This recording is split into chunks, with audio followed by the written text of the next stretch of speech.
Hello everyone. This week we're going to discuss the Cold War in Latin America. And this was a very tumultuous period in the region's history. It was characterized by revolutionary movements, military dictatorships, and U.S. interventions. And we're actually going to spend the next several weeks discussing the Cold War in Latin America. This week I'll discuss just the general historical context, and we'll look at the Cuban Revolution in the next two lecture videos.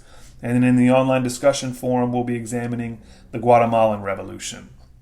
And then next week, we will look at the reaction to these revolutionary movements and the rise of military dictatorships in the 1960s and 70s that spread throughout the region during those decades. And then finally, in a few weeks, we will look at the Cold War in Central America. So we'll examine the Sandinista Revolution in the 1970s in Nicaragua, and we'll also continue to talk about Guatemala, and I'll lecture a little bit on the Salvadoran Civil War in the 1980s. So again, in this video lecture, I just want to discuss some of the general historical context of the Cold War. And if you remember from your U.S. history course, the Cold War was a conflict between the Soviet Union and the United States, and it lasted from about 1946 to 1990. And last week, I briefly discussed the good neighbor policy when the United States tried to behave as a good neighbor towards Latin America in the 1930s and the 1940s, and there were no U.S. interventions in the region during that period. Well, the good neighbor policy comes to an end at the end of World War II and with the onset of the Cold War in 1946. And the main goal of U.S. policy towards Latin America during the Cold War was to keep communism out of the Western Hemisphere.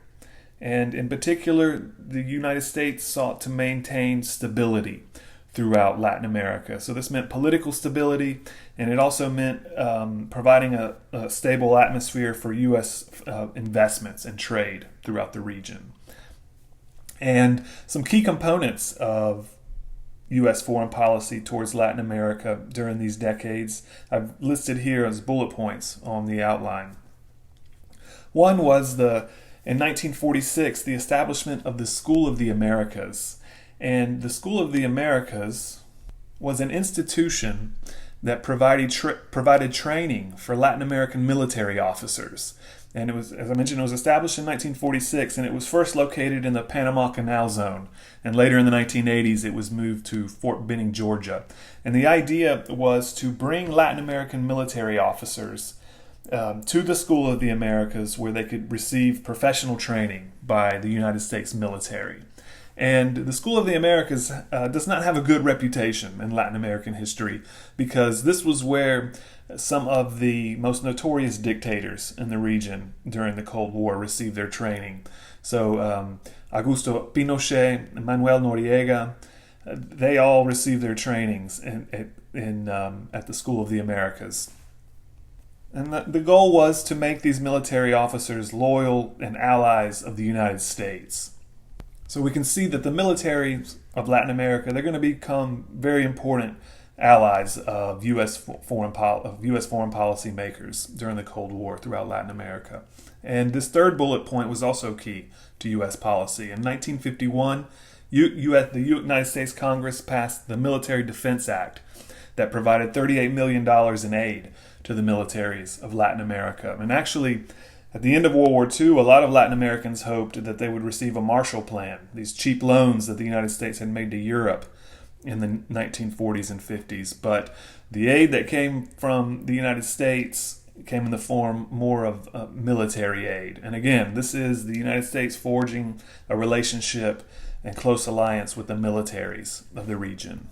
And the United States is going to tolerate authoritarian and military dictatorships in Latin America as long as they, again, provided stability and a good atmosphere for the U.S. to invest and conduct trade with the region, and as long as they kept communism out of the hemisphere as well.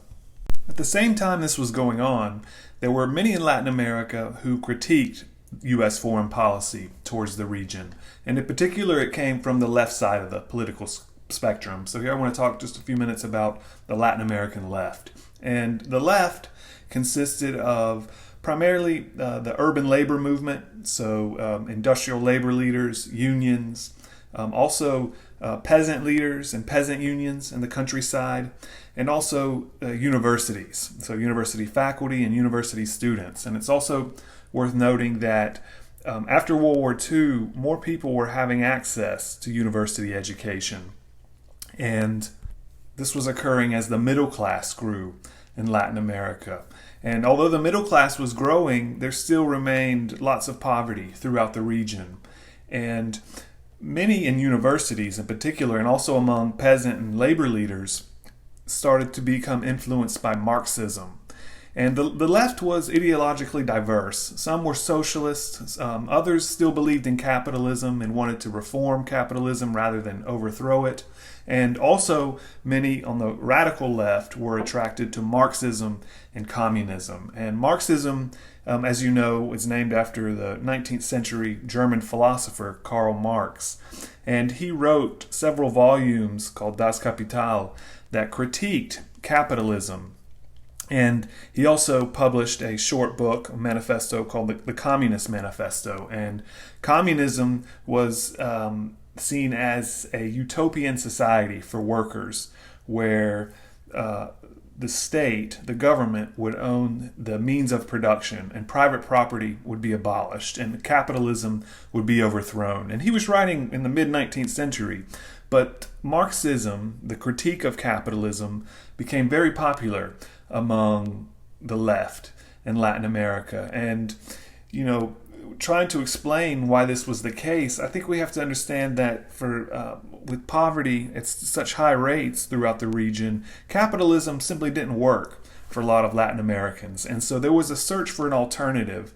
And some weren't just attracted to Marxism. You know, you read this week about Juan Arevelo's spiritual socialism in the Guatemala Reader during the Guatemalan Revolution. And that was a much more kind of mild, moderate form of socialism, whereas communism is the radical form of it that seeks to overthrow capitalism rather than to coexist with it. And Marxism and communism, they offered a rational explanation of inequality, and they offered liberation from imperialism in Latin America. And so this is part of the reason why many people throughout the region were attracted to Marxism and capitalism, because it explained inequality and poverty, and it offered an alternative. And a lot of the revolutionary movements we're going to be discussing are influenced by communism.